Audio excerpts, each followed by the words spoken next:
Let's talk about Apache Kafka in a purely non-technical way.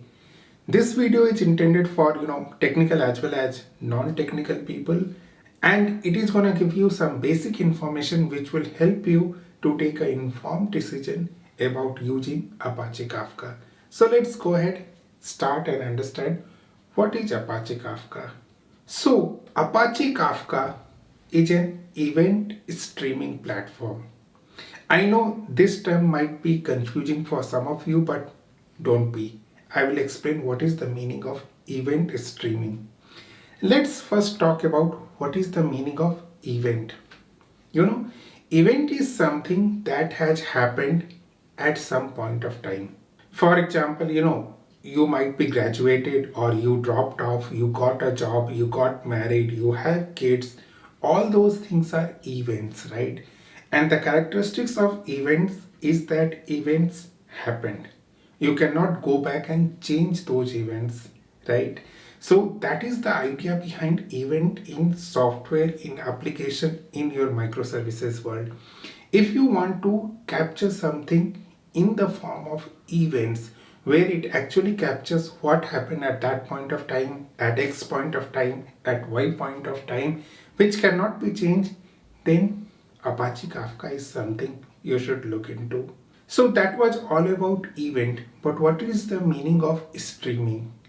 Today we talk about YouTube, Netflix, Prime, Disney Plus, Hotstar, HBO, and many other streaming platforms.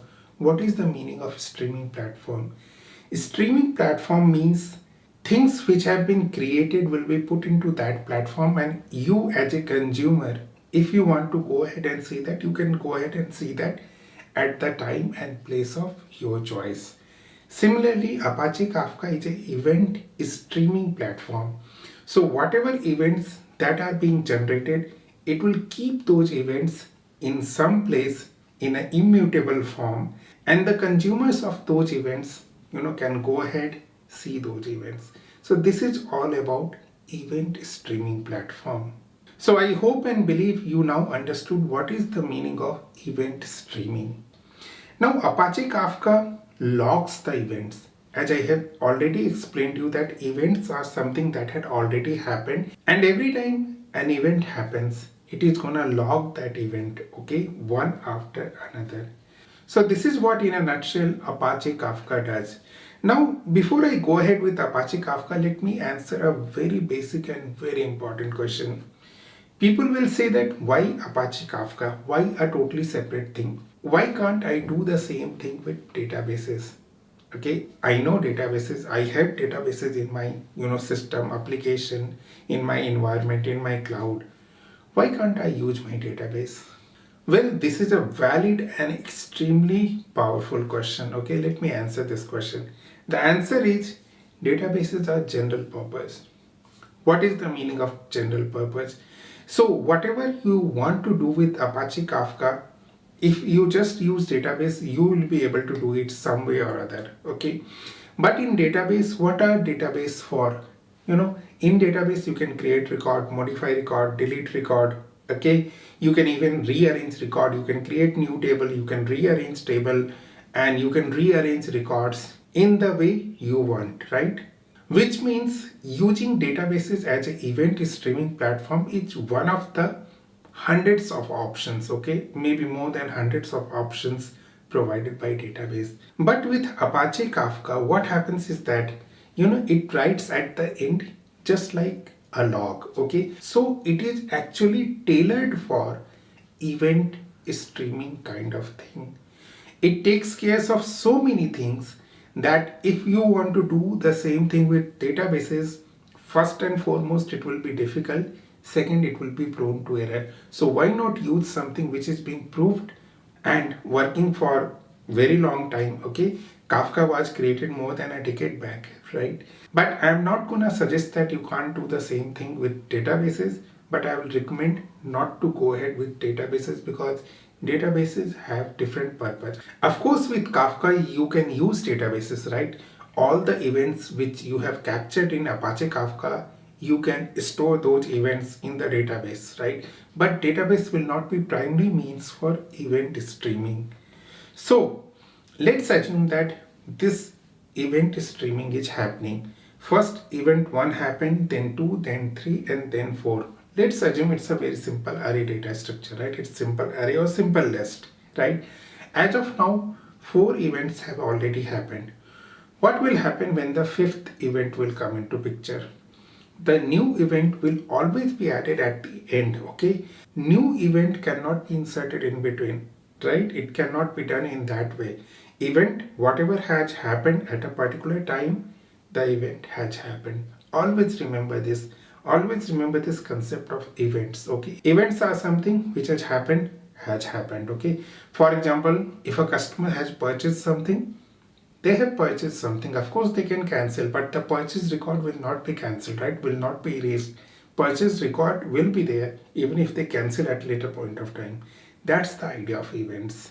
So now this is how Apache Kafka works, but let's try to understand how it works, because it is also very important to know how Apache Kafka works, because tomorrow when you want to deploy Apache Kafka, this information will be extremely useful. So to properly understand Apache Kafka, I am trying to explain the Apache Kafka in the form of a post office. So all of us have used post office, okay? All of us have received or even sent letters, postcard via post offices, okay? So why I am saying Apache Kafka is post office? Because when we receive a letter from a post office, if we change our address, we don't have to bother about that postal network, right? Similarly, the person who is sending the letter need not to worry about, all the network of the post office or, even international post. Post office will take care of it. So in terms of Apache Kafka, it acts pretty much similar to post office, where producers and consumers don't need to know each other, right? So in terms of Kafka, the applications which are, generating events, we can call it as event producers, and rest of them will be event consumers. So this is a kind of publish and subscribe model. Consumers will subscribe and get the information, right? So Apache Kafka is very similar to post office, and here again I want to tell one difference with databases. So if you want to use database, if producer put a data in, Apache Cassandra or MySQL, the consumer need to know the database, and they need to, use the driver to connect to that database. They need to know the table structure and many other things to be able to fetch that data. And if producer, changes the database at some later point of time, consumer has to change also.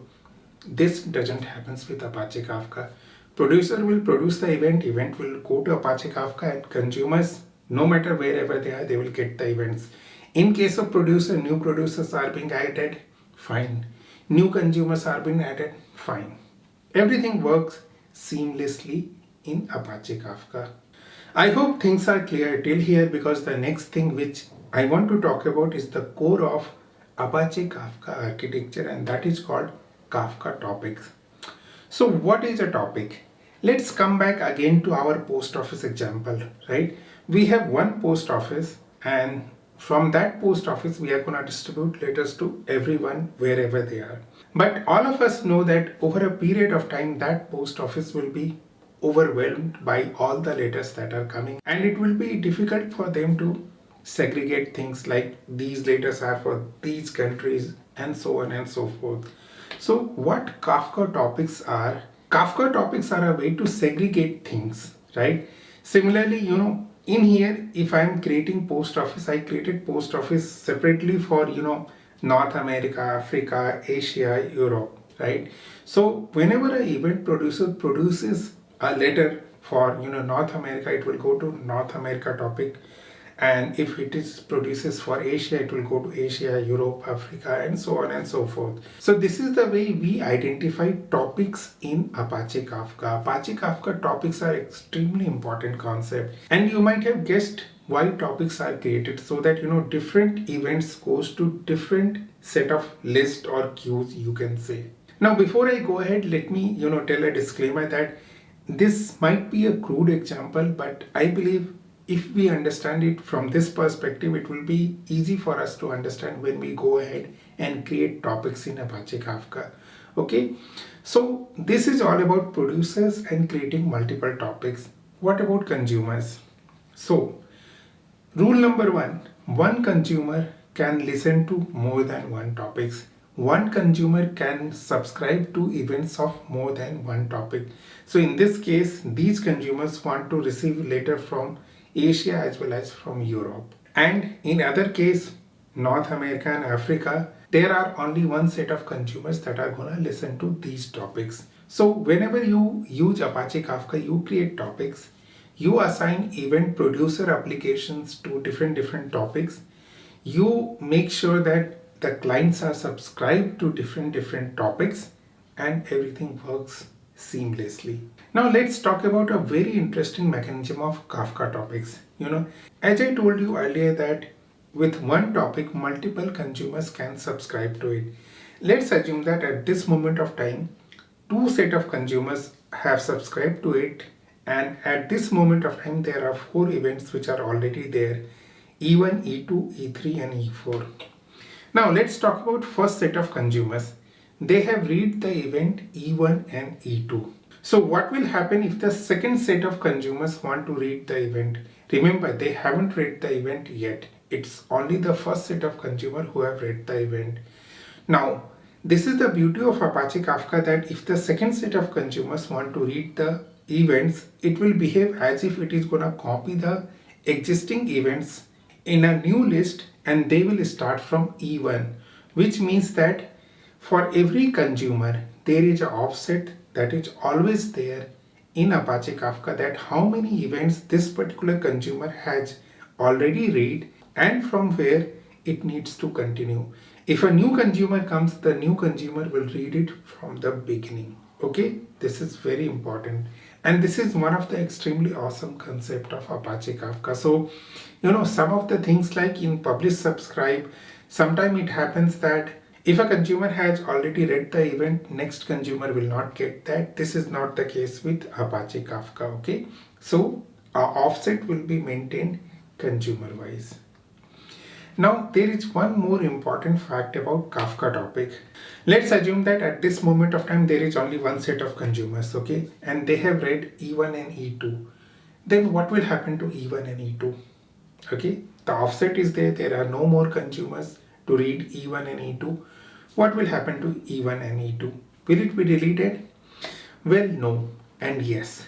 The events in Kafka topics can remain there for days, weeks, months, or as long as you want.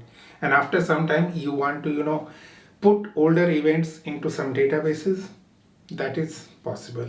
Okay, so the events will not get deleted. Okay, and that is one beauty of events. As I said in the beginning, event is something which has happened, it should be there. So events doesn't get deleted automatically. Okay, which leads to our next question in this particular video. If we are keep on adding events after events, how does Apache Kafka scale?